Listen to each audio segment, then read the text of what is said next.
welcome back. I was wondering a few minutes ago where you're watching us from. Thank you for getting in touch. This is brilliant. Jackie says, good morning, I'm watching from Whitworth in Rossendale. Yeah, and I love this one here. Chris says, I'm watching you from our lovely comfy bed in Puddletown, near Dorchester. How appropriate that is with Storm Anthony involved. Our village is definitely living up to its name today. It's utterly pants. But I'm loving the show, though. Smile emoji. Chris, thanks, mate. And Philip says, hello from windy Malta. I'm watching online before I start work. Love Malta. And Susan says, I'm English but live in Wales near the racecourse. We have beautiful countryside a walk away and wonderful beaches a short drive away.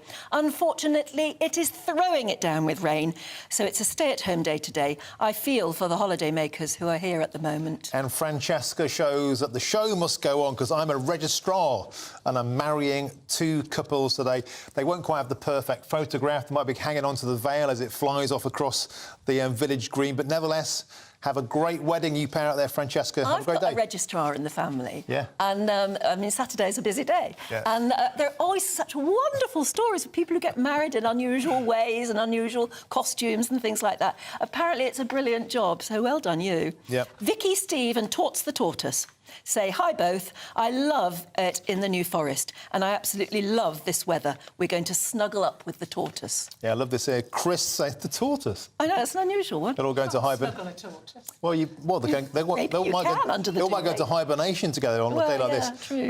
Chris says the Locke family are watching you from a very wet Wells next to the sea in North Norfolk. Please give a shout out to Pippa. Hi, Pippa.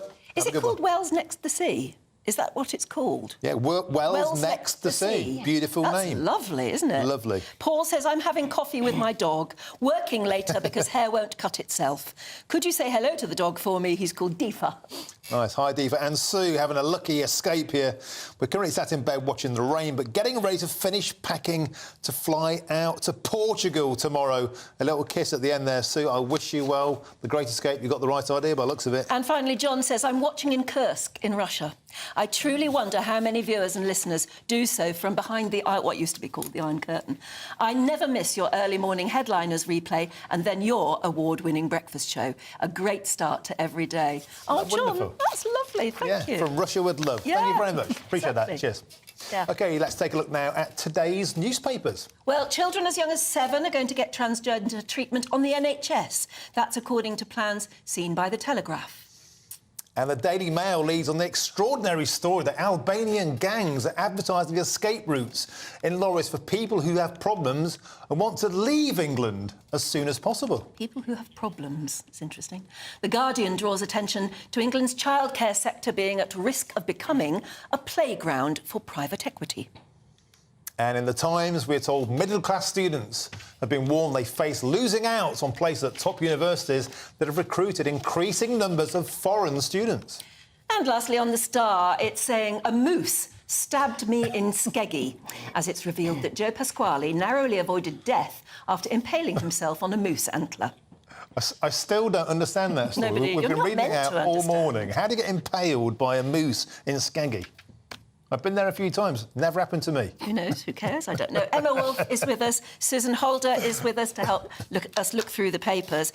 And Suze, stubborn men would rather find themselves lost in Timbuktu than ask for directions. Well, yeah, now, Martin, this is the first time we've ever met. Yes. And I can tell from the strategically placed fan over there that is blowing our paperwork that you're a man who likes the wind in their hair. I can imagine you in an open-top car cruising. Yeah. My question to you is, how good is your sense of direction?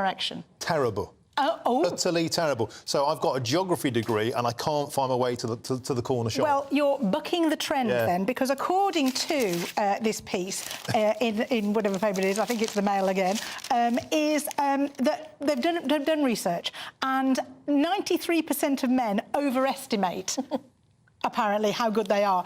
Yeah. Unfortunately for us, mind you, I mean, I will canvass the rest of us. How do you think your sense of direction is?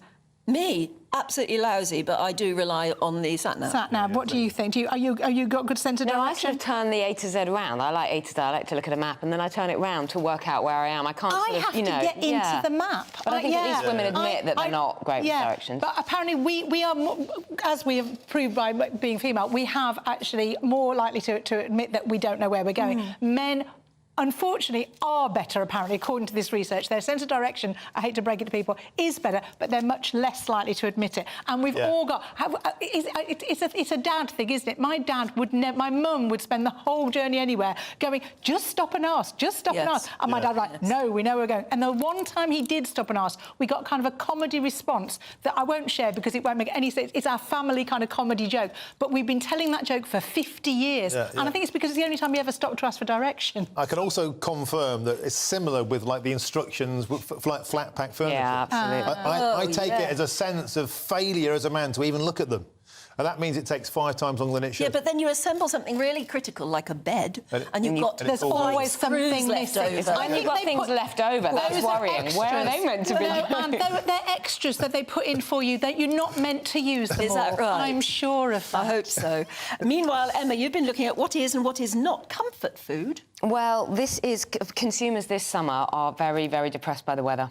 This is a weather story, and I love a weather story, and I'm going to use an appropriately sad voice because we've had such a dreadful July and August so far.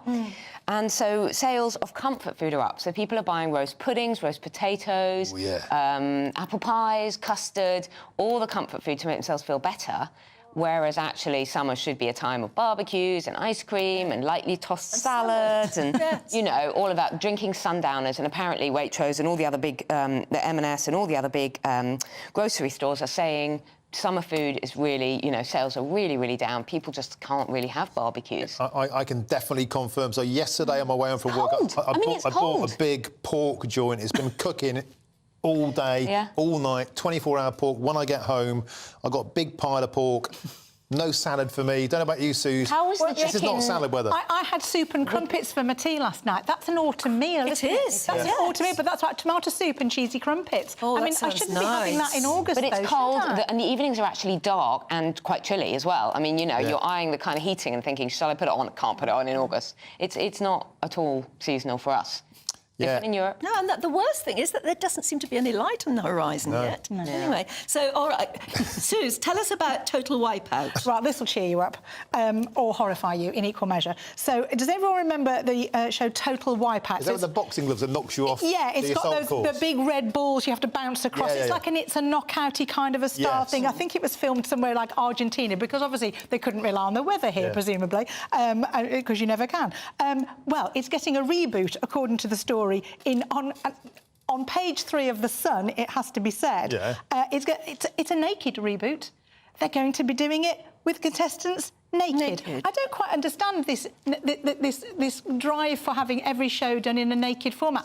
I did a lecture at a media college not long ago and asked some of the students to put forward some of their ideas, and almost everyone had a naked element. And I just think with Naked Attraction and all those kind of shows, I don't know, have you got one on GBNEWS yet, a naked show? It's coming. I don't even say it out loud. Yeah, don't give them an idea. Weird idea. I've done that before. I've made jokes in production meetings, and those shows have been made, and I was only ever joking. Yeah, you should never joke. Don't get me wrong, Suze. I like a bit of nudity. But on a show like this... In the correct place. On a show like this, where you get knocked off of things by giant boxing gloves coming out of walls and whacking you, that's no time to be nude. It isn't. It isn't. No, it isn't at all. And I mean, and the camera angles are going to be very awkward for the people leaping about in all different. Yeah, no, it doesn't bear thinking about. Who's going to televise it? Well, apparently it's Talkback Thames are thinking of developing it. It doesn't actually say where it's going to be broadcast. There's no kind of. It was a BBC show. I don't know, but I mean, Naked Attraction. They'll do a celebrity naked attraction. There you go, a celebrity naked attraction. You could put yourself up for that if you wanted. That's something that apparently is coming. But I'm not quite sure what the obsession is with rebooting shows in that format. But I think it'd probably catch on. I think people would watch it at least out of interest. You'd catch yourself on something, yes, but I'm not sure what. It'd be very late night on one of those channels that you only get that you know about. Emma, tell us about what Grant Shapps has been saying about tax cuts. So this is the Net Zero Secretary, Energy Security and Net Zero Secretary. He's now doing his bit for Rishi Sunak. He's saying... tax cuts are absolutely in the Conservatives' DNA. It's absolutely what the Prime Minister wants to be doing. He stood for election as leader on the basis of cutting taxes. It's in his Prime Minister's heart as well as his soul, all of this stuff. But guess what? We'll do it when we've got the economy sorted out. We'll do it when inflation is under control. We'll do it when we can. So it's a kind of absolutely empty, I mean, you know, all of their ideas really on the economy have been pretty empty thus far. He says, we will set Britain on the path to lower taxes, which isn't much of a promise. Not very exciting, is it? The tax burden under the Conservatives is on course to be the highest since the 1950s. And this is what their response is. When we can, we'll cut taxes. It's in our heart and soul, but not in our diary. Yeah, it's actually one of the least tantalising pledges I've ever heard in politics. It's very empty. It's in almost our net DNA, zero, isn't honest. it? It's deep But there. if you're the it's buried. Conservatives' net zero secretary at the moment, it's a bit of a duff job, isn't it? Well, all of them. He probably doesn't know what to say to anybody. say? You can imagine him at a cabinet meeting. They probably say, "And Grant, what have you got to say?" And he sort of goes, and they go, "OK." And the other move on part to is something else. energy security, and he hasn't got that No, either. no. And there's no money in the kitty, so they can't really promise to cut taxes. Love to be a fly on the wall at a cabinet meeting at the moment. Oh, God, But yeah. I mean, the more serious point is that they have promised to cut income tax, what is it, from 20 pence to 16 pence by 2030. Well, income tax isn't going to help the worst, you know, the worst off, the people who are really struggling at the moment.